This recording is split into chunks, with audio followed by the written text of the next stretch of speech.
Hi you guys, it's Charlie here with you at Rove Motorhomes at Gunthorpe, and I'm going to be doing your handover video and the handover for the Elddis 254 Encore. So first and foremost, we need to know how to access underneath the bonnet, which is done by this lever in the passenger side here. One pull will do it, but if you're anything like me, you just do two. Belt and braces, you know it's done then, so you don't have to walk back round if you've not pulled it enough. Underneath here you've got your Elddis chassis plate. That terminal just there that I'm focusing on is the positive terminal that's linked to your vehicle's positive battery terminal. So between that and that earth just there, you'd put your red cable on there and your black onto there if you ever needed to jump start or trickle charge the engine, or you can obviously put it directly onto the battery in the front. Over to the left, you've got your steering fluid, your coolant fluid, your brake fluid, and your washer fluid. And then you've got your oil fill up just there with your dipstick just below as well.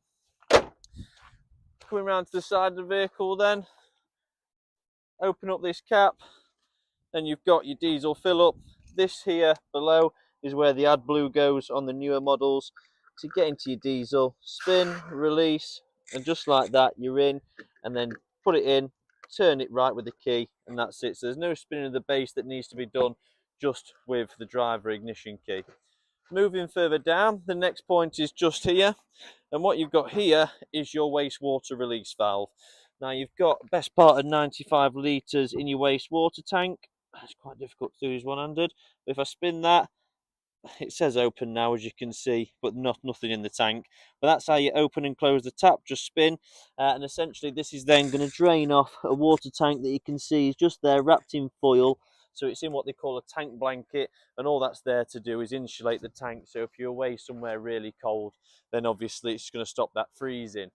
Your canopy I'll show you when you get here. Unfortunately, that is something I can't do with one hand whilst I'm recording. But just above it there, you can see a TV aerial on the outside, and that's exactly how it should look when you're about to travel anywhere. Nice and low, out the way. Bike rack, obviously a bit by the by, very easy to use. Your reverse camera's up at the top. Now the reason I'm focusing so close on the side of it is because there's 3 screws, and the 2 outer screws, if you loosen those on either side, you will be able to adjust where your rear camera faces. Underneath at the back, you've got your spare wheel just under the reg plate. You should be able to see that there as well. And just here is your Aldi boiler flue. Now what this does, it sucks in oxygen, burns it in your boiler with the gas. So then obviously you need another flue, which is your internal one. It's 2 cylinders, and that's then going to pour out all the exhaust fumes from boiling the boiler and the heater on the gas. Just here is where we're going to fill up the freshwater tank. Now it'll approximately carry 100 litres of fresh water, and quite literally you get your hose pipe, you put it directly in there and fill it up. Then we can go on the control panel on the inside and monitor just how much water is going into the tanks.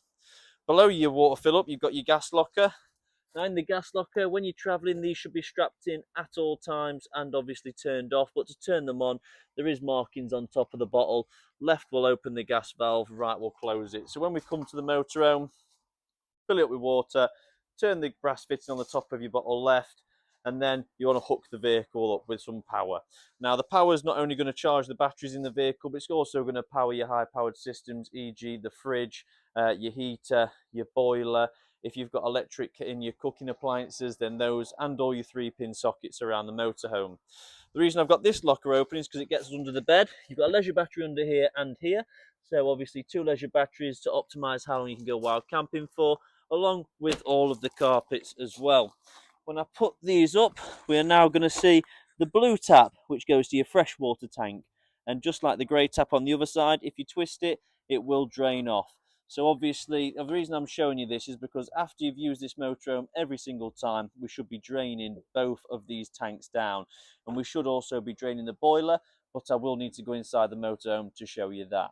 So when we're doing the motorhome, if you say you've got a long drive home, you'll drain this down to leave 25% in there just to make sure that you've got some form of water in case of a traffic jam, you need to cool off, wash your face or anything like that. But when you're actually at home or you're going to pack the vehicle away for a good, turn that tap, turn your grey tap, do your boiler drain valve, which I'll show you, and get all the water off of this motorhome. Further down to that is your toilet cassette. So to empty it, we lift the orange lever, pull the whole cassette towards us, grab at the top, take over to the designated area. When you get the designated area, spin this cap off just here and just tip forward and get all of that out. Then you're going to refill it up with your blue liquid and obviously put it back in just like this, spinning that round, and then making sure that that orange handle sits in that gap. If it's not in the gap, it's not in properly, and God forbid whoever goes in there next. But all in all, externally, guys, other than the wind out canopy that I'll show you when you get here, that is what you do with the Elddis 254. So we hook it up, we fill the water, we turn on the gas, we've got both drain valve locations, we can fill up the diesel from the outside as well, spare wheels under the back, and we have the adjustable camera too. Walking into the motorhome then, you obviously got your two passenger fold-up seats under these two benches. Under your floor hatch, we can then lift that up, which is going to get access to one of the tanks. In your cupboards in the front, you've got your TV aerial. Now the red light means on. I can switch it off just like that, on like that. To get the best picture, spin, lift, and then tighten. Now, you're probably going to need one of you at the telly, and the other one's going to be turning this, going left a bit, right a bit, left a bit, right a bit, to get the very best picture. When we travel, always make sure it's down. And what we do in our motorhome is I put a black pen line on the side where I want it to face. So if, say for instance now, the aerial is facing exactly where we want it to be, forward, so it's in an aerodynamic position and it's low. If you've got a black Sharpie now and drew a line on here, you'd know every time if that's facing forward and it's all the way down, your aerial is in the right position. To open the cupboards, you do push down on the levers like so, and just here you have your solar controller. Now green means charged, flashing green is charging, and a red light is a fault. These two cables come from the solar panel into your regulator, which converts the voltage, sends it out on these two cables down here to the leisure batteries in the back of the vehicle. Turn these lights on and off with the switches. To open the roof at the front, it's on a simple winder mechanism where we just wind, and you'll see it is starting to open now, and the opposite direction to close. And that's the same, well in fact I think, looking at it, it's just your front one that's on the winder. The rest of them are like this, where you just pull the bar, you can set it in the grooves, and obviously have them as open or as closed as you like. In these cupboards then, nothing in there but some power points. Stepping down into the kitchen, saying that while I'm here, I'll do the control panel and the heating. This icon here is to tell us the vehicle's plugged in and powered up. Press enter to waken it all up, which we have now. Once it's woken up, we can then, well the master's already on, so I'm not going to turn that off, but this turns the control panel on another 12 volt. This turns the lights on and off, as you can see. This one here will turn the awning light on and off, so awning off, awning on, and pump off, pump on. So these four are just switches. We can cycle through, so this is how we're going to keep an eye on the water level as we're putting the hose pipe in. This is how we keep an eye on how much water's in the waste tank. Once we go into the settings, we can change the contrast, the beeping noise, how long standby goes on for, if you want alarms when your water level's low and your water waste is high, alarms if you lose 230 power, battery level alarms. So they're all on at the moment, and then you can click enter at the bottom to exit the main menu. Once we've exited, you can go through. I think you can't change your battery select, it'll automatically change over, that's right. So basically on that one, some models you can select vehicle or leisure. On this one, as soon as you've charged up the leisure, it'll flick it onto your vehicle for you as well, keeping it hooked up. You can watch your voltages of your vehicle battery and your leisure battery, and you're back to the home screen.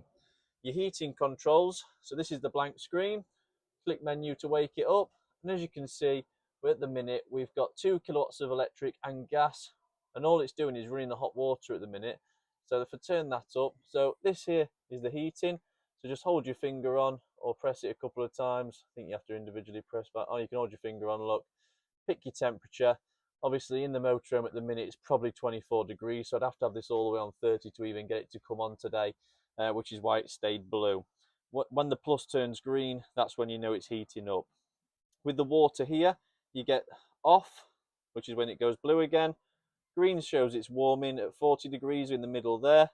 Click again for 60 degrees hot water. So once you've chosen your air temperature and your water temperature, you then need to tell it how you want to power it. We can use 1 kilowatt, turn the gas off. We can have 1 kilowatt of electric on its own, 2 kilowatts of electric on its own, or 3 kilowatts of electric on its own. or we can mix the 3 kilowatt of electric with gas by clicking that button just there. If you're wild camping and don't require electric, you simply click down, down, down till it says off. So no electric, now run on just gas. But for the sake of the handover, we always run on both, so you've seen both sides of it working. Your oven's very similar to what you've got at home. So if I go for this hob just here, the front, which one's the igniter? Is it that one? There we go. That front one, you probably won't see that flame. I've just blown it out. I don't know if you can even see it at the minute because of the sunlight. Let me try another one, see if the sun's a bit better on it. We'll try the back corner. Come on, you see that one a little bit better maybe. It's quite hard to see in this light, I must admit, but I will show you them on when you come here. But again, igniter button's just there. This is a light for inside the oven, so you just need that. For your electric hob, you spin and your light comes on to show it's on. Always wait at least 20 minutes for that to cool down after usage before putting the glass down. Turn your microwave on, hold the eco button, and you can just click start and keep adding on 30 seconds. Stop, clear. When you're traveling anywhere, always take that out and put it somewhere, because if that slides out while you're driving, it's going to land straight on this glass hob top and smash that as well. Obviously your mixer tap. To the right's your cold, to the left's your hot. These two sockets will work when the vehicle's plugged in. You've got light switches here for the kitchen area, and actually I think that was doing a light around here then. So you've got 2 light switches just there. Great wardrobe space, as you can see. That's your Aldi heating fluid. So at the minute it's just sitting between minimum and maximum. So absolutely spot on. That's an antifreeze liquid, which you will need to get changed after 5 years. Into the other wardrobe, you've got another hanging rail, and it's all storage space accompanied by some drawers. And underneath the bed, when I lift this up, that's then going to give me access to the boiler drain valve. So outside I spoke about the blue and the grey taps. Well, this here is how you drain your boiler. You get that tap and you lift it vertical. Put it back down to close it. When we're draining the boiler, we need to make sure the water pump is turned off on that control panel, as you've just witnessed. As soon as you try to drain the boiler, the pump refills the boiler from the fresh water tank. These two here are vents for your fridge that go on the outside of the motorhome to protect it in winter. Putting the bed back down, obviously we've got it in the reading position at the moment, as it gives you more space to walk around the motorhome. Oh, push that back. And you've got obviously surrounding cupboards full of storage. And then we come here. To operate this skylight, you pull down on the bar and you slide along. And you see all the teeth it clips into. To open the fridge, pulling from the left-hand side. Nice clean fridge ready to go with the freezer box up at the top, which I think is on a clip. That's it from the left. I'm trying to pull it down then. And then above you've got your controls. So at the minute you can see it's running on the gas. If I click the A, it'll go on auto and it'll automatically choose the hookup. If I undid the hookup now, it'd automatically go to gas. If I turn the gas off and turn the engine on, it'd go to battery. If I then turn the engine off and plug the vehicle back in and turn the gas on, it'd go back to hookup because that's its favoured supply. So this is automatic mode. To change them manually, you click once to wake up and you click it again to select. Then the fridge will light itself on gas in the background. If I go to hook up, it'll go back to electric. Now if you have a fault on your fridge, it'll look like this. Red flashing light and beeping. And the reason it's doing that is because I haven't got the engine turned on, so it's sending no power to the fridge thinking it's under a fault. Put it back on hook up, obviously absolutely fine. But if you have it on automatic mode, you can basically unplug it, turn the gas off, start the engine, it'll pick whichever supply it wants to. Now, it is in the order of its favourites already. That's its favourite, that's its second favourite, that's its third. The hookup and gas will reduce the temperature of the fridge. The battery will maintain at fridge temperature.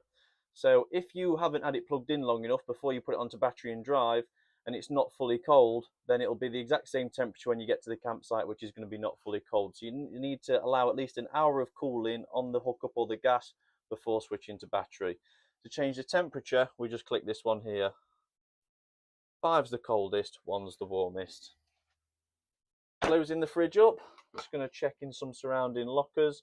Nothing in there, they're all drawers. Into the washroom then to finish off nicely. And you've got your cassette swivel toilet. This light will come on when you need to change your cassette, but typically it's 2 2s and 4 1s. Press the button to flush the toilet. This water that's coming out the tank, this water that we're flushing with, has come straight from your fresh water tank. And how it's getting there, it's being pumped by the same pump that runs water through here and through the shower, which I nearly turned on then, which would have been a bad idea. But all from the same pump. So if you pull up in traffic and you use the toilet, you still need to come to the control panel, turn your master on, turn your pump on, because that pump is going to power your toilet flush as well. All right. But all in all, guys, really nice motorhome. Just looking around it, I could go away this weekend in this. It'd be absolutely glorious. But lovely, fixed bed, gas and electric heating, gas and electric cooking, gas and electric cooling on the fridge. You've got a lot of power in here, loads of nice windows, great storage up and around the bed, as the bed's been like framed with these nice wardrobes. Large fridge as well, decent sized washroom with your obviously mixer in there. Really spacious front lounge that you can see you can get nice and comfy in. So I really hope you enjoy the motorhome, guys, and look forward to having you here for the handover.